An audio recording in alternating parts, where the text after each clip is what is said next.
Look at how to set up the game. Open the game board at the center.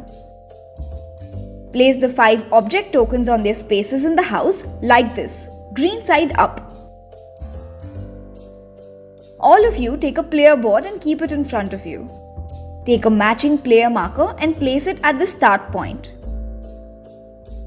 In the game, all of you start at home and then leave to take rounds around the board, completing tasks all day. So at the start, take any 3 object tokens of your choice and keep it in your bag on your player board. Now it's time to begin. All of you take turns to roll the dice. Whoever gets the highest number will start the game. To start the game, roll the dice and move your player marker that many steps.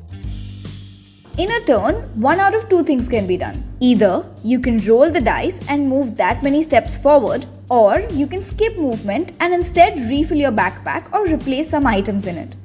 First, let's see what happens when you move and land on any station. Whichever station you land on after rolling the dice, you will check your backpack to see if you have the right environmentally friendly tokens for that space. For example, if you land at the water station and have a refillable steel bottle, you give away that token and get an earth heart for being such a green champ. If you didn't have the steel bottle here, you would have to buy the single-use plastic version of the bottle.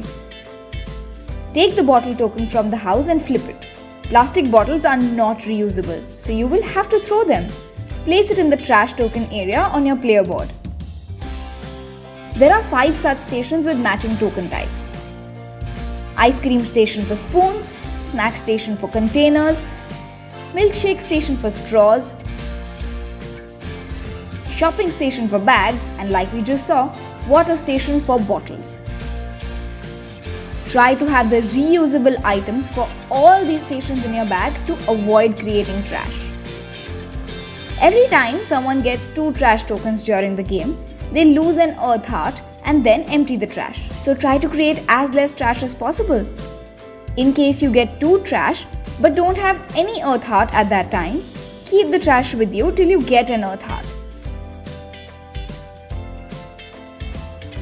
Then you can empty the trash collected till that time and lose the heart token as well. There are 2 special spaces on the board, cleaning streets and upcycle.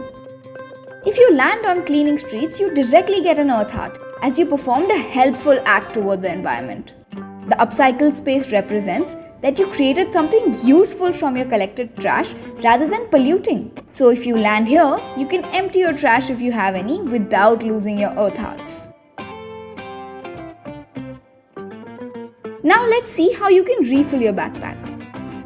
Whenever you want to refill your backpack from items at the house, skip rolling the dice and instead refill or replace items from your backpack. But remember, you can only have 3 objects in there at any given point. Whenever you land on or pass the starting point, you can perform the refill or replace action after completing your turn. Just remember, you cannot use those collected items in the same turn as you refill or replace after finishing your turn. This way, all of you have to take turns clockwise to go around the board on different stations and try to help the environment.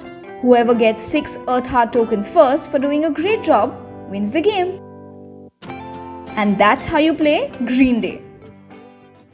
If you understand the problems with single-use plastic through this game and want to make a difference in real life, the last few pages of this rulebook give some details about the pollution caused by such items, as well as several alternatives to these which can easily be used and make you a real green champ. You can also record your progress day to day using this reward chart from the game. We hope you enjoy playing this game Green Day and introduce all your friends to it. Thanks for watching.